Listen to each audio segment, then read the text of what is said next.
भारत की नाथपंथ की परंपरा, भारत की इसी आध्यात्मिक विधा को आगे बढ़ाने वाली एक विशिष्ट साधना पद्धति है। ये परंपरा भगवान शिव से आगे बढ़ती है, योगीराज मत्स्येंद्र नाथ से आगे बढ़कर के महायोगी गोरखनाथ ने इसे फिर व्यवस्थित स्वरूप दिया। कहते हैं महायोगी गोरखनाथ शिव का ही एक योगी रूप है और भारत की साधना पद्धति के इतने आयाम महायोगी गोरखनाथ ने दिए, वह किसी भी जाति का हो, किसी क्षेत्र का हो, किसी उम्र का हो, किसी लिंग का हो, उसके लिए उस प्रकार की साधना पद्धति आपको महायोगी गोरखनाथ के साहित्य में प्राप्त हो सकता है। और यही वो परंपरा है जो देश के अंदर, अगर आप देखेंगे उत्तर से दक्षिण, पूरब से पश्चिम, उत्तर में तिब्बत से लेकर के सुदूर दक्षिण में श्रीलंका तक, पूरब में इंडोनेशिया से लेकर के बांग्लादेश से लेकर के और पश्चिम में अफगानिस्तान तक, अगर आपको भारत की आध्यात्मिक साधना की चिन्ह देखने हो तो आपको कम और ज्यादा मात्रा में ये तीन विशिष्ट साधनाएं आपको देखने को मिलेंगी। बौद्ध परंपरा आपको देखने को मिलेंगी, भगवान बुद्ध से जुड़ी हुई अनुयायी आपको देखने को मिलेंगे,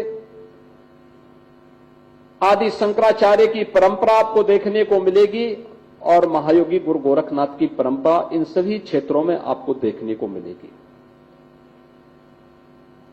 तिब्बत की पूरी परंपरा उसी परंपरा के साथ जुड़ी हुई है जिसको महायोगी गोरखनाथ ने नौनाथ और 84 सिद्धों के नाम पर हम सबके सामने प्रस्तुत किया था। ये वही परंपरा है।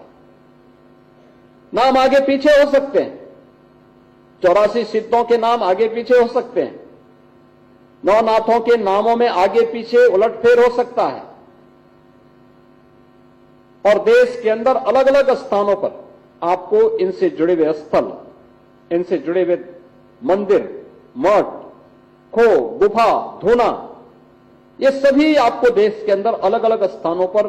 आज भी देखने को मिलते हैं। बृहत्तर भारत में देखने को मिलते हैं, उनके अवशेष मिलते हैं। अलग अलग कालखंडों में उनकी विद्यमानता, उनके प्रति आम श्रद्धा के भाव के साथ जुड़ी हुई मानवता कितना विस्तृत रहा है, आंकलन करना बहुत कठिन होता है, बहुत कठिन होता है। और उसी परंपरा में जो महायोगी गोरखनाथ की विशिष्ट परंपरा थी, कहते हैं एक लंबे समय तक गोरखपुर को अपनी साधना स्थली के रूप में महायोगी गोरखनाथ ने उपकृत किया था और उन्हीं की साधना भूमि होने के नाते इस शहर का नाम गोरखपुर पड़ा। ये नाम उन्हीं के नाम से आज हम सबकी जो पहचान है महायोगी गोरखनाथ के नाम पे है। गोरखनाथ जी ने जो यहां पे साधना की थी और इससे इस क्षेत्र को उपकृत किया था, उन्हीं के नाम पर शहर और जनपद का नाम वर्तमान में जाना जाता है।